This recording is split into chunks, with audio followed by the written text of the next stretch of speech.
اعوذ باللہ من الشیطان اللعین الرجیم بسم اللہ الرحمن الرحیم۔ اقتدار علی خان آپ کی خدمت میں حاضر ہوں اور میں تہہ دل سے آپ کا شکر گزار ہوں کہ آپ میرے چینل کو دیکھ بھی رہے ہیں، سبسکرائب بھی کر رہے ہیں، کمنٹ سیکشن میں کمنٹس بھی کر رہے ہیں اور میری حوصلہ افزائی کر رہے ہیں۔ آج میں نے جس عنوان کا انتخاب کیا ہے وہ دو مختلف لفظ ہیں۔ ایک ہے رشک کرنا کسی چیز پہ، ناز، رشک، اور دوسرا ہے حسد یا نظر بد۔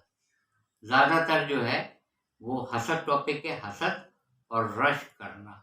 حسد کہاں منع ہے اور رشک کہاں جائز ہے، اور کمنٹ سیکشن میں کمنٹس کیجیے گا اور بتائیے گا کہ یہ کلپ آپ کو کیسی لگی۔ میں تہہ دل سے آپ کا شکر گزار ہوں، مشکور ہوں کہ آپ لائک کرتے ہیں، چینل کو دیکھ رہے ہیں اور پسند بھی کر رہے ہیں۔ میں آپ کا تہہ دل سے شکر گزار ہوں۔ دیکھیے، سورہ فلق میں اللہ تعالیٰ نے آخری آیت جو ہے بسم اللہ الرحمن الرحیم وَمِن شَرِّ حاسد اذا حسد، بسم اللہ الرحمن الرحیم وَمِن شَرِّ حاسد اذا حسد، اور حسد کرنے والوں سے اللہ محفوظ رکھے۔ حسد کرنے والوں سے، حسد بظاہر 3 حروف سے مل کے بنا ہے، ح س د، حسد، مگر یہ اپنے اندر ایک بہت بڑا سمندر اور بہت بڑا طوفان لیے ہوئے یہ لفظ حسد۔ اس کے معنی جتنے وسیع ہیں اور اس کے اثرات جتنے وسیع ہیں اتنے ہی مختصر ترین یہ لفظ ہے، حسد کرنا۔ حسد میں پہلے بھی آپ کو بتا چکا ہوں کہ حسد جو ہے وہ اسلام میں جائز ہے ہی نہیں کسی صورت میں بھی۔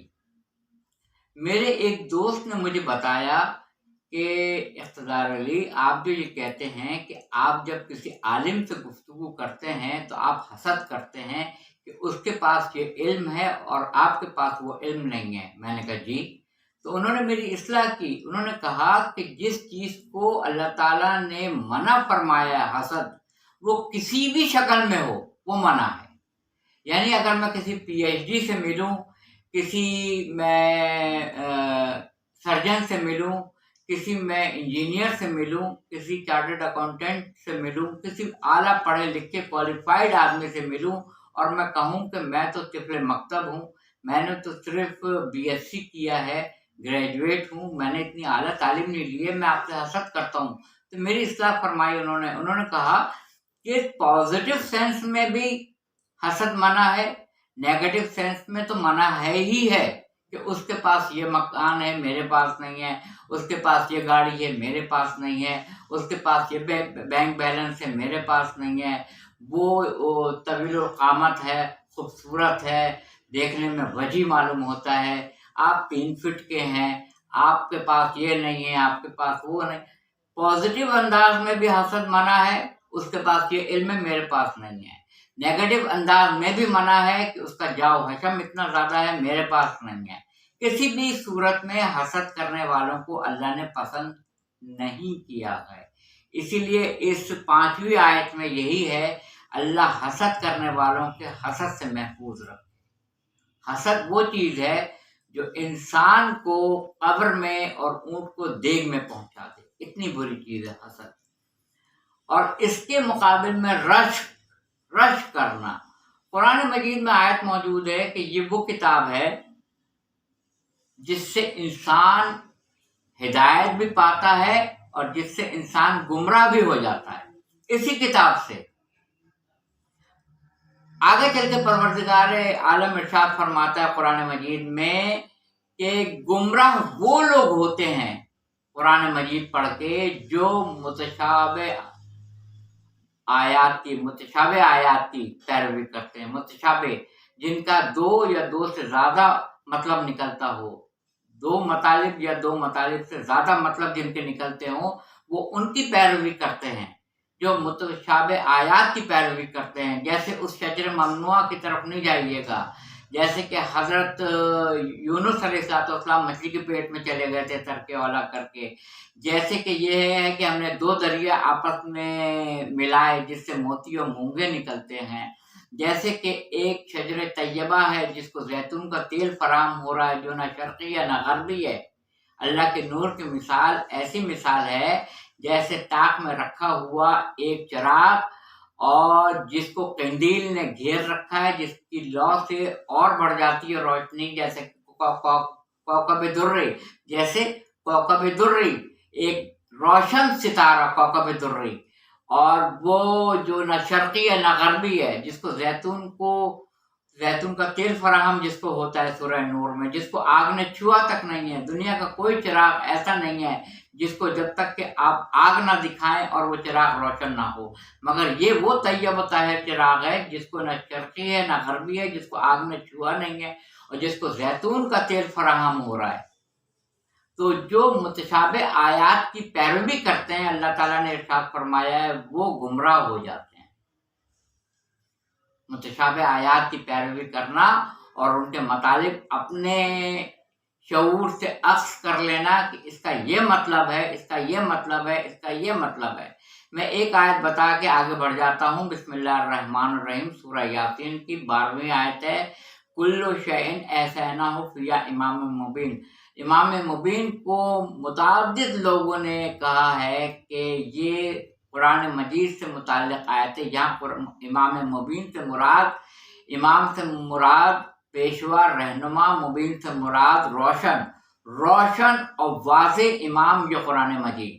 اور بعض نے یہ مطلب نکالا ہے کہ 12 ائمہ جو اثنا عشری کے ہیں ان سے مراد ہے یہ 12ویں آیت، بسم اللہ الرحمن الرحیم، کل شیء احصیناہ فی امام مبین۔ تو اب جو متشابہ آیات کی پیروی کرے گا وہ گمراہ ہو جائے گا۔ اسی سے ہدایت لوگ پاتے ہیں قرآن مجید سے، اور اسی سے گمراہ ہو جاتے ہیں۔ دیکھیے سب سے بڑی بات یہ ہے کہ ایک صراط مستقیم ہے جس میں سارے انبیاء، سارے نبی، سارے اور اولو العزم انبیاء، خاتم النبیین صلی اللہ علیہ وسلم، جس میں اہل بیت اطہار، جس میں صحابہ کرام رضوان اللہ تعالی اجمعین، اولیاء اللہ، تابعین، تبع تابعین، تمام متقی بندے جس کے اوپر بیٹھے ہوئے ہیں، اور ابلیس بھی اسی پہ بیٹھا ہوا ہے صراط مستقیم پر۔ اس نے جاتے جاتے یہی تو کہا تھا، اس نے صرف یہ نہیں کہا تھا کہ میں تیرے بندوں کو گمراہ کروں گا، مگر ان کو نہیں جو متقی و پرہیزگار ہوں گے، جو ایمان میں راسخ ہوں گے، ان کو گمراہ نہیں کر سکوں گا۔ اتنا تو وہ بھی جانتا تھا غیب، مگر اس نے کہا تھا میں صراط مستقیم پر بیٹھ جاؤں گا اور آگے سے، پیچھے سے، دائیں سے، بائیں سے تیرے بندوں کو گمراہ کروں گا۔ اتنا تو ابلیس بھی جانتا تھا کہ صراط مستقیم کسے کہتے ہیں اور کہاں پر ہے۔ ابلیس کو کس چیز نے گمراہ کیا تھا؟ یہ بہت بڑا اہم نقطہ ہے جس پر میں گفتگو کو تمام کروں گا۔ جب اللہ نے کہا ملائکہ سے کہ جب میں روح ڈال دوں تو تم سب سجدے میں گر جانا، سب سجدے میں گر گئے الا ابلیس۔ ابلیس نے اپنے زمانے کے حجت خدا کو نہیں مانا تھا۔ اس وقت کا جو حجت خدا جو قرار پائی جو شخصیت، وہ حضرت آدم علیہ السلام، جس کو حجت بنا کے، خلیفہ بنا کے زمین پہ بھیجنا تھا پروردگار عالم کو۔ ابلیس نے اپنے وقت کی حجت خدا کو نہیں مانا، یعنی حضرت آدم علیہ السلام کو، اس لیے وہ شیطان رجیم قرار پایا، اور اس کو اللہ تعالیٰ نے ساری اس کی عبادتوں کو حبط کر لیا، یعنی گویا اس نے کہیں پر سجدہ کیا ہی نہیں۔ اللہ تعالیٰ کے حکم کو سجدہ ہو رہا تھا، سجدہ آدم علیہ السلام کی ذات کو نہیں ہو رہا تھا۔